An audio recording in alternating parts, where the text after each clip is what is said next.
बहुत स्वागत है आपका। खास खबर देख रहे हैं आप, आपके साथ मैं हूं ललित प्रजापति और शुरुआत करेंगे दिल्ली से मिल रही बड़ी खबर के साथ।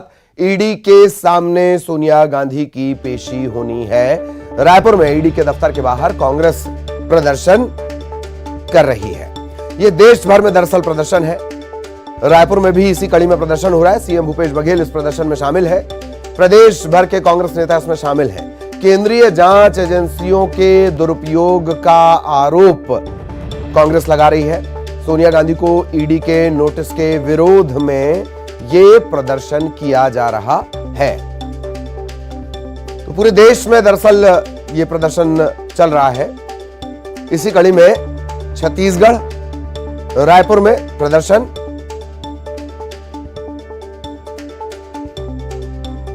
सोनिया गांधी को ईडी ने सम्मन जारी किया है। नेशनल हेराल्ड केस का ये पूरा मामला है। पहले ही रणनीति इस तरह की बना ली गई थी और अब छत्तीसगढ़ में भी प्रदर्शन पूरे देश के साथ साथ।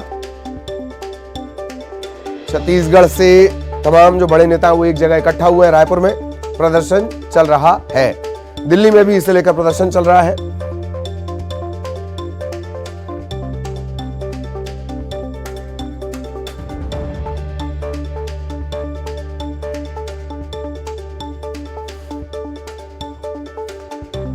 नेशनल हेराल्ड केस का मामला, ईडी ने सम्मन जारी किया है। प्रदर्शन अलग अलग जगहों पर, पूरे देश में प्रदर्शन। और इसी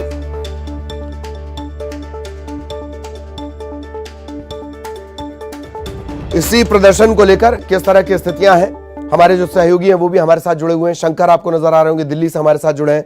ममता रायपुर से हमारे साथ जुड़ी हुई हैं। पहले शंकर के पास आपको लिए चलेंगे। शंकर, प्रदर्शन हो रहा है, क्या कुछ अपडेट?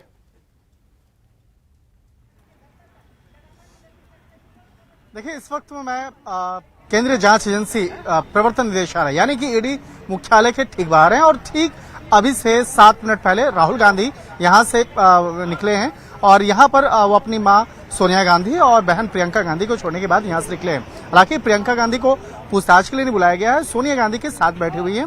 और जिस तरह से इस मामले की बात करें, ये मसले पर साल जो है 2010 में जिस तरह से यंग इंडियन लिमिटेड कंपनी बनाई गई और उस कंपनी में जिस तरह से उस वक्त में जो मालिकाना हक जो कहते हैं सबसे ज्यादा शेयर सोनिया गांधी के नाम से, राहुल गांधी के नाम से, ऑस्कर फर्नांडिस के नाम से और इसके साथ ही मोतीलाल बोरा के नाम से था। हालांकि मोतीलाल बोरा और ऑस्कर फर्नांडिस का इंतकाल हो चुका है, तो उस कंपनी का मालिकाना हक अब राहुल गांधी और सोनिया गांधी के नाम से है। तो किस तरह से इस मामले पर देखा जाए कि 2010 में जब कंपनी स्टार्ट की गई थी तो उस वक्त में तकरीबन 5 लाख रुपए से उस कंपनी को स्टार्ट किया गया था। लेकिन देखते ही देखते कुछ सालों के दौरान ही तकरीबन 1000 करोड़ से ज्यादा की लागत वाली वो कंपनी बन गई। लेकिन जब उस कंपनी का अगर देखा जाए, टर्नओवर देखा जाए तो 1000 करोड़ से ज्यादा उसकी संपत्ति है। लेकिन कंपनी देखा जाए, कंपनी बहुत ज्यादा कोई ट्रांजैक्शन नहीं किए, कोई भी कॉमर्शियल ट्रांजैक्शन जो है वो नहीं किया गया। तो बिना ट्रांजैक्शन किए हुए अचानक 5 लाख रुपए से स्टार्ट किया गया कंपनी आज 1000 करोड़ के कैसे बना, इस मसले में पूछताछ होगी। और सोनिया गांधी से पूछताछ करने का जो मुख्य मकसद है कि कंपनी की एक तरह से कहा जा सकता है मालिकाना हक उनके पास है, सबसे ज्यादा शेयर राहुल गांधी और सोनिया गांधी के नाम से है। तो इसलिए उनसे पूछताछ हो रही है, किस तरह से कंपनी बनाई गई, किस तरह से कंपनी का एजेंट के साथ में कनेक्शन रहा है। तो इन तमाम मामलों पर आज विस्तार से पूछताछ होगी। और अगर सोनिया गांधी की अगर बात करें तो सोनिया गांधी पहली बार किसी भी जांच एजेंसी के सामने पहली बार आज पूछताछ की प्रक्रिया में हिस्सा लेने के लिए पहुंची हैं। इससे पहले सोनिया गांधी कभी भी किसी भी केंद्रीय जांच एजेंसी के सामने पूछताछ की कोई भी प्रक्रिया में शामिल होने नहीं आई थी। लेकिन जो आरोप है, ये आरोप काफी संगीन है, लिहाजा इसी मामले की गंभीरता को देखते हुए सोनिया गांधी पूछताछ की प्रक्रिया में हिस्सा लेने के लिए आई। लेकिन अब सवाल उठता है कि कांग्रेस के कार्यकर्ताओं के द्वारा, कांग्रेस के नेताओं के द्वारा जिस तरह से विरोध प्रदर्शन पूरे देश के कई राज्यों में देखने को मिल रहा है, इसकी वजह क्या है? तो यहाँ पर समझा जा सकता है कि अगर किसी भी शख्स को अगर पूछताछ की प्रक्रिया में हिस्सा लेने के लिए अगर बुलाया जाता है तो आखिर इस मसले पर इतना विवाद क्यों? हालांकि कांग्रेस के नेताओं का कहना है कि केंद्रीय जांच एजेंसियों का दुरुपयोग हो रहा है। तो यहाँ पे मसला है कि अगर किसी भी शख्स के खिलाफ अगर कोई संगीन आरोप लगता है तो वो आइए और पूछताछ की प्रक्रिया में हिस्सा लेकर के उस तमाम मसलों पर आप सबूत दे करके आप पूछताछ की प्रक्रिया में अपने जवाब को दे करके आप जा सकते हैं। तो यहाँ मसला यहाँ सिंपल सी इतनी सी बात है, लेकिन जिस तरह से पूछताछ के मसले पर बवाल मचा है, एक कहा जा सकता है कांग्रेस के नेताओं के द्वारा जिस तरह से इस मामले को लेकर दरअसल अलग अलग राज्यों में ये आरोप लगाए जा रहे हैं। आपने भी जिक्र किया कि जांच एजेंसियों का दुरुपयोग, सवाल दरअसल यहां खड़ा होता है। ममता भी हमारे साथ लगातार बनी हुई है। ममता, रायपुर में भी प्रदर्शन चल रहा है, खुद मुख्यमंत्री शामिल हुए, क्या स्थिति? आगे वाले हल्ला बोल, पीछे वाले हल्ला बोल। बिल्कुल, देखिए यहाँ पर एक बड़ा पंडाल बनाया गया है और उसके साथ ही मैं अपने कैमरामैन से कहूंगी कि वो आपको दिखाएं ये जो कांग्रेस के कार्यकर्ता हैं, मोदी की तानाशाही के खिलाफ हल्ला बोल। जो है यहाँ पर जो ईडी के दफ्तर के बाहर में यहाँ पर प्रोटेस्ट हो रहा है और आप देख सकते हैं कि लगातार आप देख सकते हैं कि इनके हाथों में जो है वो बैनर्स लगे हुए हैं कि केंद्र सरकार ईडी का दुरुपयोग बंद कर रही है और केंद्र की तानाशाही जो है वो नहीं चलेगी। ये तमाम है, बड़ी संख्या में जो कांग्रेस की जो महिला पदाधिकारी है वो पहुंची हुई है और यहाँ से लेकर वहाँ तक आप देख सकते हैं कि कार्यकर्ताओं का हुजूम यहाँ पर नजर आ रहा है। मुख्यमंत्री भूपेश बघेल थोड़ी देर में यहाँ पर स्टेज पर पहुंचने वाले हैं और इसके साथ ही पीसीसी अध्यक्ष नरेंद्र मोदी यहाँ पर पहुंच चुके हैं। इसके साथ ही कांग्रेस के प्रदेश जो प्रभारी महामंत्री और तमाम जो पदाधिकारी है वो यहाँ पर मौजूद हैं। कांग्रेस का यहाँ पर ईडी दफ्तर के बाहर जो है वो घेराव कर रही है और कांग्रेस का कहना है कि लगातार जो है वो ईडी जानबूझकर सोनिया गांधी और राहुल गांधी को परेशान कर रही है और इसको कांग्रेस पार्टी है वो अच्छे से समझती है और यही वजह है कि वो लगातार विरोध कर रही है। यहाँ पर कांग्रेस का विरोध प्रदर्शन है वो शुरू हो चुका है। पूरे प्रदेश भर से कांग्रेस के पदाधिकारी है, कांग्रेस के कार्यकर्ता है, ईडी दफ्तर के बाहर बुलाया गया है और यहाँ पर बड़ा पंडाल लगाया गया है। मैं फिर से कहूँगी अपने कैमरा पर्सन से कि वो आपको दिखाएं। हर उस गलत नीति का जो जनता के विरोध में है, यहाँ पर कार्यकर्ता जो लगातार है यहाँ पर पहुंचे हुए हैं और किया जा रहा है। थोड़ी देर में मुख्यमंत्री भूपेश बघेल यहाँ पर पहुंचेंगे। पीसीसी अध्यक्ष मोहन बलराम यहाँ पर पहुंच चुके हैं। लगातार कांग्रेस के जो कार्यकर्ता है, पदाधिकारी है वो लगातार प्रोटेस्ट कर रहे हैं और जब पूछताछ होती है, जब राहुल गांधी से पूछताछ हुई थी उस समय भी इसी तरीके से जो प्रोटेस्ट है वो कर रहे थे और अब आज सोनिया गांधी से पूछताछ इसके लिए जी केंद्रीय एजेंसियां। बिल्कुल बिल्कुल, बहुत बहुत शुक्रिया आप दोनों का ये तमाम अपडेट्स हमारे दर्शकों तक पहुंचाने के लिए। हमारी नजरें लगातार इस प्रदर्शन पर बनी हुई हैं। इधर गृह मंत्री नरोत्तम मिश्रा ने सोनिया गांधी से ईडी की पूछताछ के मामले में कांग्रेस के प्रदर्शन पर कहा कि अपराध को उत्सव कैसे बनाया जाए ये कांग्रेस से सीखना चाहिए। पहले युवराज गए तो कांग्रेस की सड़कों पर आ गए, आज राजमाता जा रही हैं तो सड़कों पर आ गए। जो सवाल पूछे जाएंगे उनका जवाब दें, अपराध को उत्सव न बनाएं।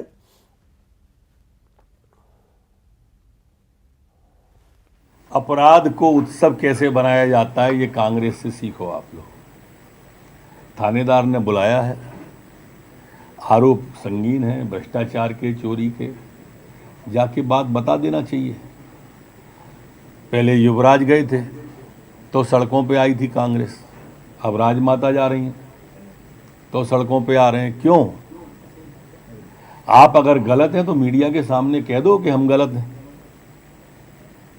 इसमें जाके बताने में क्या दिक्कत है। पर अपराध को उत्सव कैसे बनाना चाहिए, दबाव बनाना चाहते हैं ये ईडी पर कांग्रेस के लोग, जो ठीक नहीं। और गृह मंत्री नरोत्तम मिश्रा ने बताया कि आगर मालवा में नुपुर शर्मा के समर्थन पर युवक पर हमले के मामले में 8 लोग गिरफ्तार हो चुके हैं, 5 अन्य आरोपी भी गिरफ्तार कर लिए जाएंगे। मध्य प्रदेश में किसी को शांति भंग नहीं करने दी जाएगी।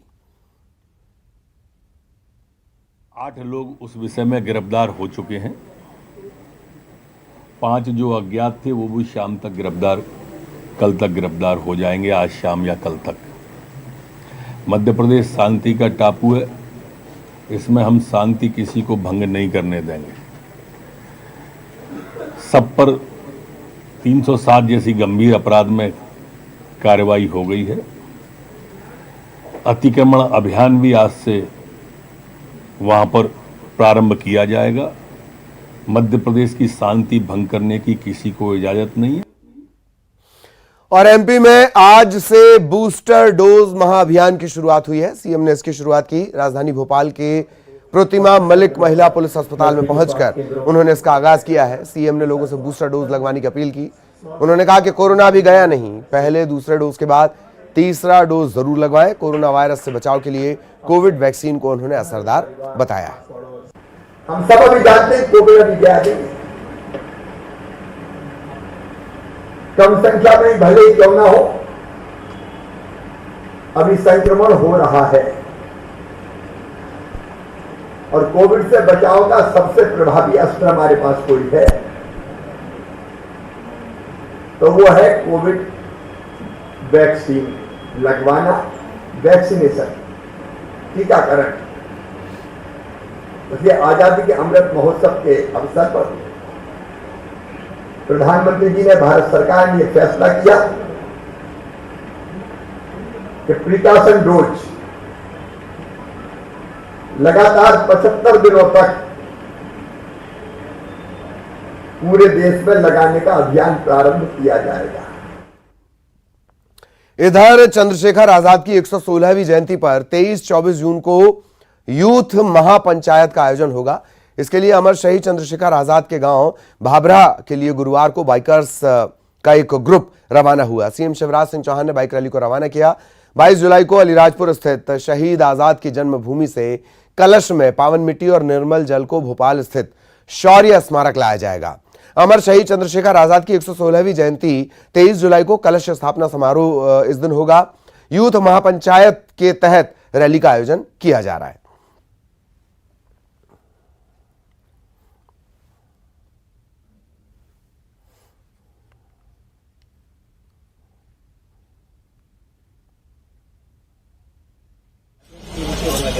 चंद्रशेखर आजाद की 116वीं जयंती आने वाली है। भाभरा में उन्होंने जन्म लिया था और देश की आजादी के लिए सर्वस्व न्यौछावर कर दिया था। ये आजादी का अमृत काल है और प्रधानमंत्री जी के मार्गदर्शन में हम आजादी का अमृत महोत्सव मना रहे हैं। इस अमृत महोत्सव के अंतर्गत ही सामाजिक, आर्थिक, राजनीतिक क्षेत्रों में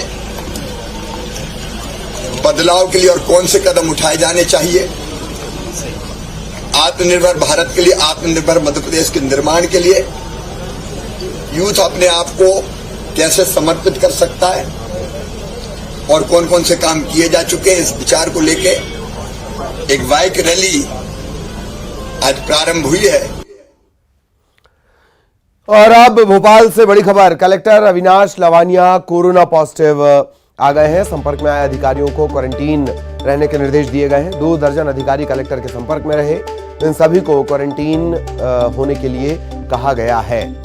Bhopal collector Avinash Lavania corona positive और तकरीबन 2 दर्जन अधिकारी जो लगातार उनके संपर्क में थे, उन्हें क्वारंटीन रहने के लिए कहा गया है।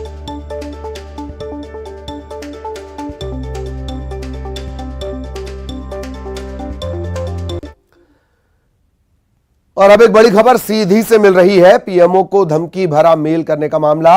युवक ने मेल के जरिए धमकी दी है। एटीएस, आईबी समेत कई जांच एजेंसियां इसकी पड़ताल में जुटी हुई हैं। 2 युवक हिरासत में लिए गए हैं, संदिग्ध युवक, और अब इनसे पूछताछ की जा रही है।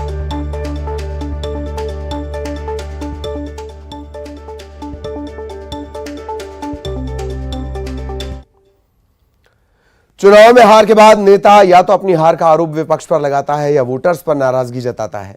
रतलाम में एक प्रत्याशी ऐसा भी निकला जिसने न केवल अपनी हार के बाद आभार जुलूस निकाला, बल्कि डीजे पर खड़े होकर जमकर नोट भी उड़ाए। नेताजी का ये वीडियो सोशल मीडिया पर वायरल हो रहा है। रतलाम के वार्ड नंबर 47 से भाजपा के प्रत्याशी शाहिद हुसैन नगर निगम चुनाव में खड़े हुए थे, लेकिन कांग्रेस के सीनियर नेता नासिर कुरैशी से वो चुनाव हार गए। शाहिद बिना किसी लाग लपेट के हार स्वीकार कर रहे हैं। उन्होंने इलाके में न केवल आभार जुलूस निकाला, बल्कि नोटों की बारिश भी जनता पर की।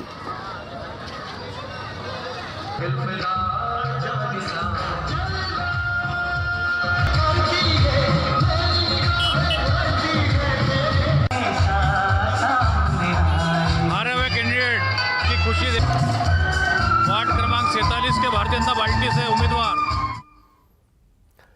जशपुर के मनोरा के एक स्कूल में पढ़ने गए छात्रों से काम करवाने का मामला सामने आया है। बच्चों से स्कूल के फर्नीचर ढुलवाए गए हैं। इसका एक वायरल वीडियो सामने आया है। तस्वीर को देखकर लग रहा है कि पूरे मामले में स्कूल प्रबंधन लापरवाह रहा है। छात्रों से स्कूल में किसी भी तरह का काम करने की मनाही है, बावजूद इनसे इस तरीके से फर्नीचर ढुलवाया गया।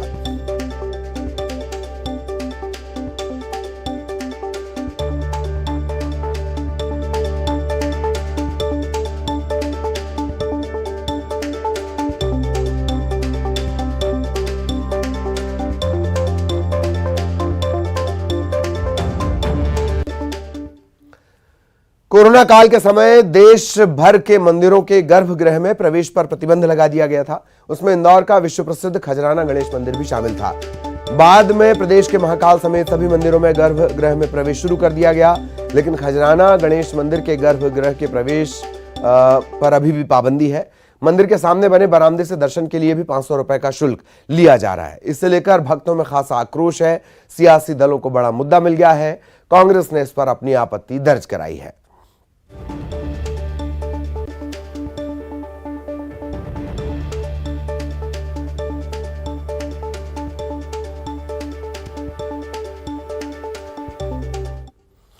सुकमा के कोंटा के पास पिछले 10 दिनों से नेशनल हाईवे 30 जो बाधित था, इस पर आखिरकार आवाजाही शुरू हो गई। 9 दिनों से NH 30 पूरी तरह से बंद था। कोंटा से आगे वीरापुरम में शबरी नदी का पानी सड़क पर आ गया था। तकरीबन 6 फीट तक पानी बह रहा था और इसके बाद NH पर यातायात पूरी तरह बंद कर दिया गया। लगातार पानी घटने के बाद अब आवाजाही शुरू हो सकी है। आपको बता दें कि सैकड़ों वाहन दोनों तरफ फंस गए थे।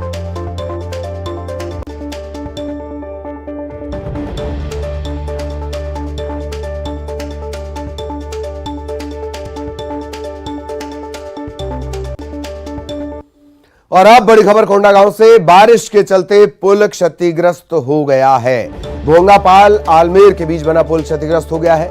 आवागमन इस पर बाधित है। 2019 में ही ये पुल बनाया गया था। बारिश झेल नहीं पाया।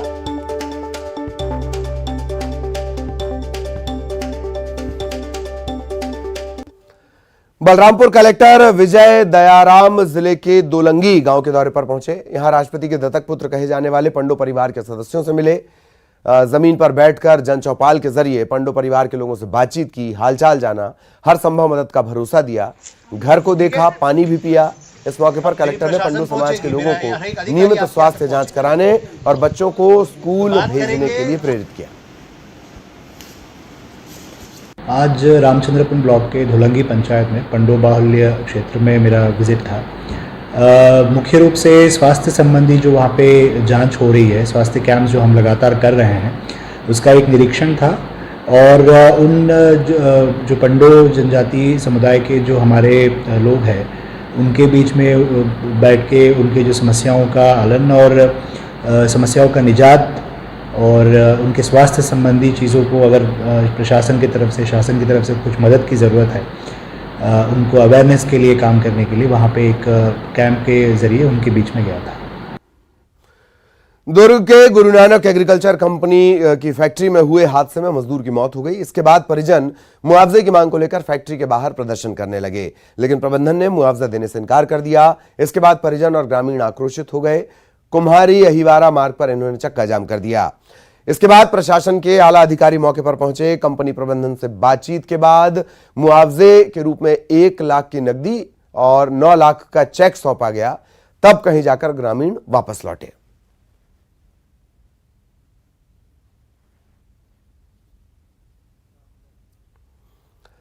खबर बिलासपुर से। प्रदेश के कुछ निजी विश्वविद्यालयों द्वारा बिना एडमिशन और रजिस्ट्रेशन के फर्जी सर्टिफिकेट बांटने के मामले में बुधवार को हाईकोर्ट में सुनवाई हुई।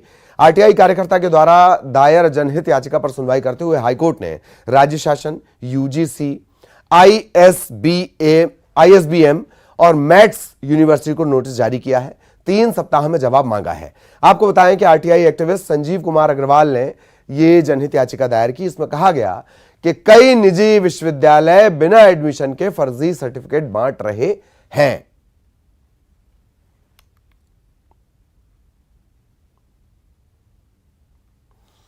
ग्वालियर में युवती की हत्या से सनसनी फैल गई। एक तरफा प्यार में युवक ने मर्डर को अंजाम दिया। पुलिस आरोपी की तलाश कर रही है। युवती का शव संदिग्ध हालत में घर पर मिला। घर वालों ने पुलिस को शिकायत की। पूछताछ में एक छोटी बच्ची ने बताया कि जब सभी लोग काम पर चले गए तो मुकुल नाम का युवक घर आया, हत्या की वारदात को अंजाम दिया। ये युवती की बहन का देवर बताया जा रहा है। गले में फांसी का फंदा लगा हुआ था तौलिया से, मतलब जैसे किसी ने दबाया हो उसको। हाँ, लड़के की साफी थी जो सौंपी से मुंह ढक के आया था वो, तो वो साफी थी और वो साफी छोड़ गया वो वहाँ पर, तो वो साफी मिली है उसके गले में लिपटी हुई, वो मृत पाई गई है वहाँ पर। हमारे वरिष्ठ अधिकारी लोग उसमें लगे हैं, रिपोर्टिंग देखने में, पता लगाने की उसमें लगे हैं। परिवार वालों का आरोप है कि उसकी जो लड़का घर में घुसा था, CCTV इसके आए हैं, उसकी चाबी से उसका गलत घोटा गया था। अब जैसा सीवन वही विवेचना लगे, पेशेंट डॉक्टर साहब भी आए थे, पीएम होने के बाद में जैसा वो हुई, जैसे हमारे श्रीमान वरिष्ठ अधिकारी महोदय जांच करे हुए। दुर्ग में एनडीए की राष्ट्रपति पद की उम्मीदवार द्रौपदी मुर्मू की जीत के लिए राज राजेश्वरी मंदिर में विशेष पूजा की गई। आज राष्ट्रपति चुनाव है और इसके नतीजे आएंगे, इसे लेकर यह जाप किया गया। इसके लिए स्थानीय पंडितों के साथ साथ बनारस के पंडित भी बुलाए गए।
देवास पुलिस ने वाहन चोरी की घटनाओं को अंजाम देने वाले एक बड़े गिरोह का पर्दाफाश किया। 6 लोगों को दबोचा गया है।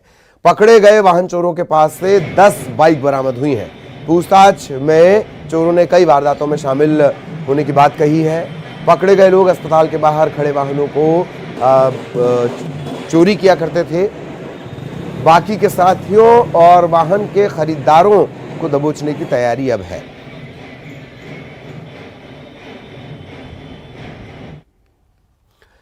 दतिया में पानी में बहकर एक मगरमच्छ गांव में पहुंच गया। गांव में हड़कंप मच गया। इसके बाद ग्रामीणों ने इस मगरमच्छ को पकड़ा। हैरत की बात यह, मौके पर पुलिस टीम भी मौजूद थी, लेकिन वो तमाशबीन बनी रही। मगरमच्छ को काबू में करने के लिए पुलिस ने कोई मदद नहीं की।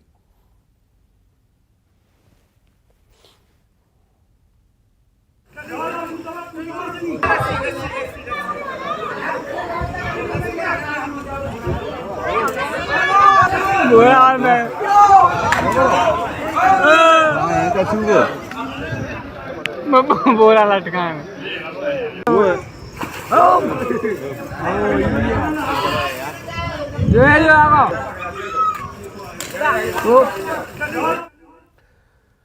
और इसी के साथ इस बुलेटिन में इतना ही। खबरें जारी रहेंगी।